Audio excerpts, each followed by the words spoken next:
The market's quite fickle, so people will come for a while and move on. And the one thing about the academy is it's nearly like, because you've built that 16-week relationship with those guys, then they've come into the employment, they're actually now a level of loyalty I think that you don't maybe get when you just go out to the marketplace. We were very upfront, like we had 2 roles that we had held for the academy, and to be honest, we would have taken all of the participants if we had have had roles. So we created a further 2 roles in order to take, obviously, to double the amount that we were able to take on. So I would say from the outset we built a really strong working relationship. So whenever we first decided to sponsor the academy, both Belfast City Council and FIT had asked if I wanted to be part of the selection process.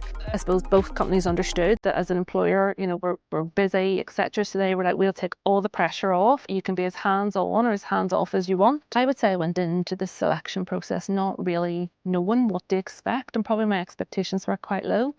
And I have to say I was actually blown away by the calibre.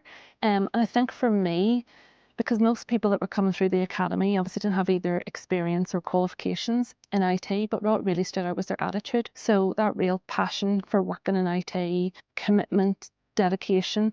And the other thing I found quite humbling was their appreciation. Really had been given, I suppose, offered an opportunity to get into a space that they just, there was too many barriers for them. I would say we now have 4 advocates in a sense. They are extremely hardworking, diligent, committed, and I think it's that longevity. And I would say that you can go out to the market, you can buy skills, you can train skills, but you can't do that with attitude.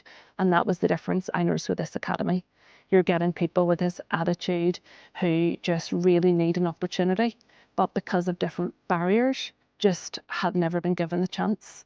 And there's a lot of untapped potential out there if you know where to look and if employers are willing to remove some of those barriers.